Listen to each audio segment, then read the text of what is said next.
konten ya. Oke, jadi sih panjang itu bener. Di antara bayang-bayang lantai hutan tropis yang lembab dan juga gelap, terdapat satu makhluk yang sering disalahpahami, bahkan ditakuti sebelum benar-benar dikenali. Makhluk ini juga terkadang dijumpai di sekitar pekarangan rumah kita. Ia berjalan perlahan dengan sapi terbuka, tubuh pipih berlapis eksoskeleton keras, dan sebuah ekor panjang menyerupai cambuk yang menjuntai di belakangnya. Banyak orang mengira ini adalah kalajengking mematikan, padahal kenyataannya jauh berbeda.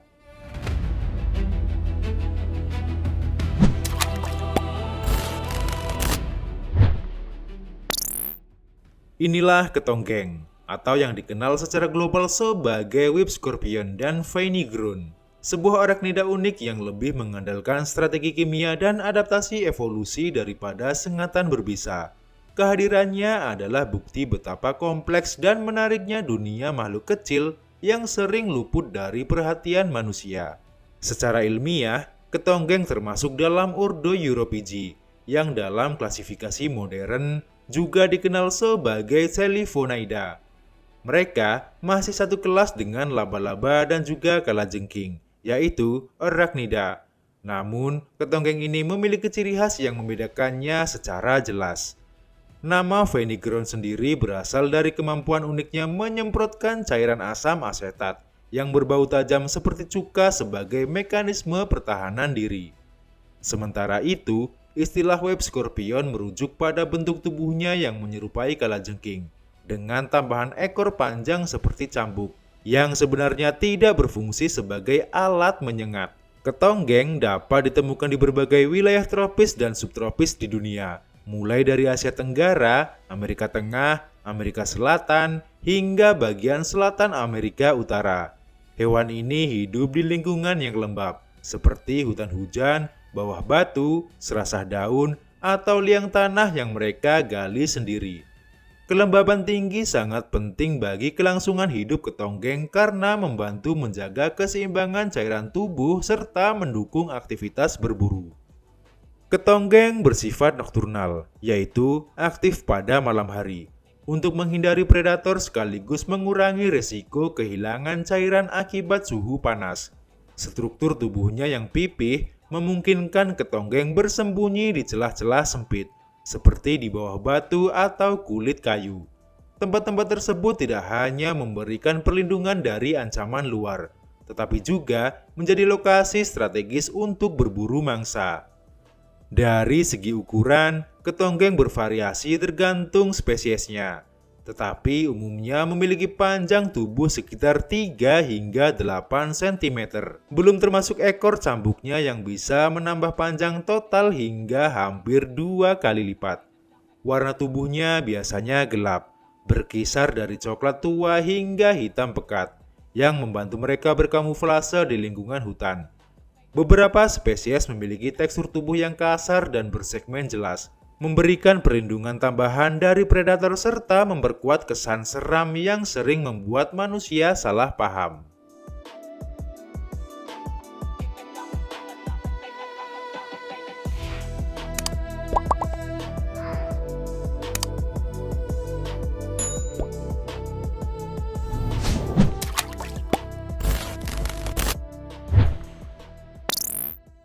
Salah satu fakta ilmiah paling menarik dari ketonggeng adalah sistem sensoriknya yang sangat berkembang. Mereka tidak mengandalkan penglihatan sebagai indera utama, melainkan menggunakan kaki depan yang dimodifikasi seperti antena untuk merasakan getaran dan lingkungan di sekitarnya. Dengan alat sensor ini, mereka dapat mendeteksi mangsa, mengenali ancaman, bahkan menavigasi ruang gelap dengan presisi tinggi. Ini menunjukkan bagaimana evolusi membentuk strategi bertahan hidup yang sangat efisien tanpa bergantung pada satu indera saja.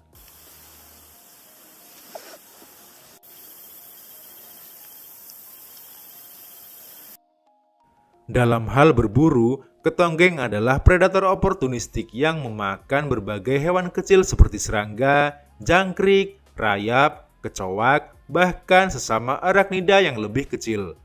Mereka berburu dengan cara mengendap perlahan, menggunakan sensor kaki depan untuk mendeteksi mangsa, lalu dengan cepat menangkapnya menggunakan pedipalpus atau capit besar yang kuat.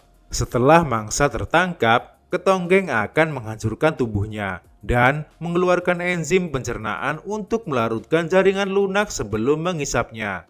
Metode makan ini umum pada arachnida dan memungkinkan mereka mengonsumsi makanan secara efisien. Namun, yang paling terkenal dari ketonggeng adalah sistem pertahanan dirinya yang unik dan cukup berbeda dibandingkan hewan arthropoda lain. Berbeda dengan kalajengking yang mengandalkan sengat beracun untuk melumpuhkan mangsanya maupun mempertahankan diri. Ketonggeng sama sekali tidak memiliki racun. Sebagai gantinya, mereka dibekali dengan kelenjar khusus yang terletak di bagian belakang tubuh, tepatnya di dekat ujung abdomen. Kelenjar ini mampu menghasilkan dan menyemprotkan campuran cairan kimia yang sebagian besar terdiri dari asam asetat ke arah ancaman yang mendekat. Semprotan ini dapat dilontarkan dengan cukup akurat hingga jarak beberapa sentimeter. Bahkan pada beberapa spesies bisa sedikit lebih jauh. Bau yang dihasilkan sangat menyengat dan juga khas, mirip seperti cuka pekat, sehingga dapat membuat predator enggan untuk mendekat atau melanjutkan serangan. Selain itu, meskipun tidak bersifat mematikan, cairan tersebut cukup kuat untuk menimbulkan rasa tidak nyaman, seperti iritasi pada kulit, terutama jika mengenai bagian sensitif seperti mata atau luka terbuka. Dengan mekanisme ini, ketonggeng mampu melindungi dirinya secara efektif, tanpa harus mengandalkan racun atau serangan fisik yang berbahaya. Sistem pertahanan ini juga menunjukkan bagaimana hewan dapat berevolusi dengan cara yang unik untuk bertahan hidup di lingkungannya, memanfaatkan kombinasi antara strategi kimia dan perilaku defensif untuk menghindari ancaman. Lalu, apakah ketonggeng berbahaya bagi manusia? Jawabannya adalah tidak. Mereka tidak memiliki sengat, tidak berbisa, dan umumnya akan menghindari kontak dengan manusia. Jika merasa terancam, mereka lebih memilih melarikan diri atau menggunakan semprotan pertahanan daripada menyerang. Capit mereka memang bisa mencubit, tetapi tidak cukup kuat untuk menyebabkan luka serius. Dengan kata lain, ketonggeng adalah hewan yang lebih perlu dipahami daripada ditakuti.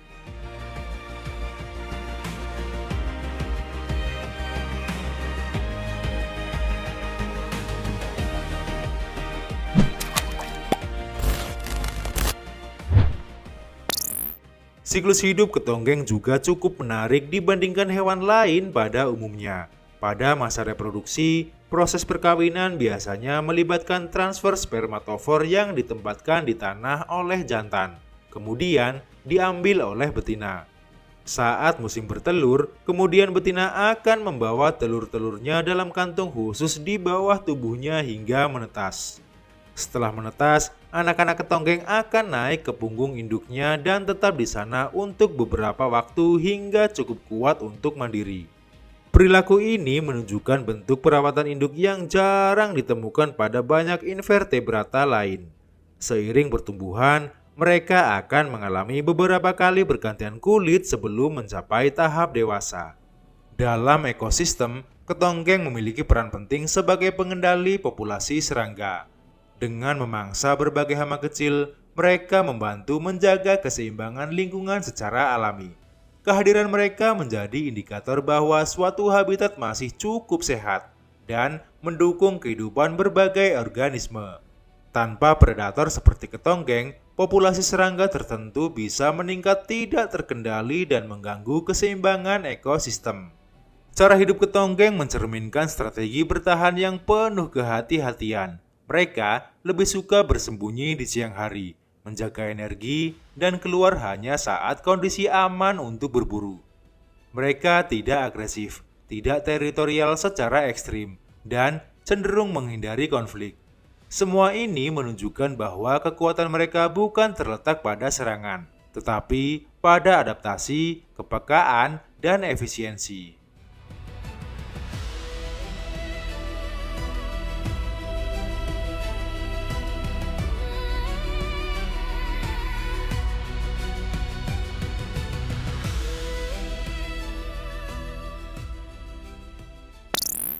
Nah, sebagai penutup konten ini, Ketonggeng mengajarkan kita satu hal penting tentang alam, bahwa penampilan bisa menipu.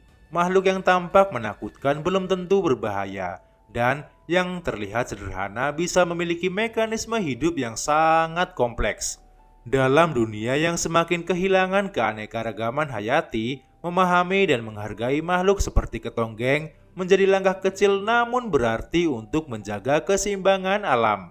Mereka bukan sekedar penghuni gelap di balik batu dan juga daun, tetapi bagian penting dari jaringan kehidupan yang saling terhubung.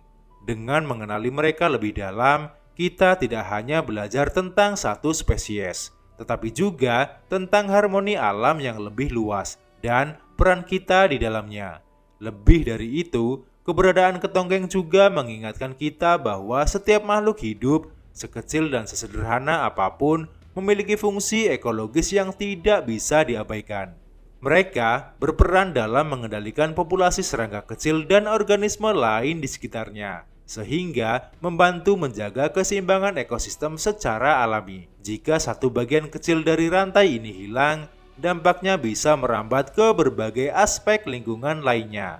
Oleh karena itu, menjaga kelestarian habitat mereka bukan hanya tentang melindungi satu jenis hewan, tetapi juga tentang merawat sistem kehidupan yang lebih besar dan saling bergantung.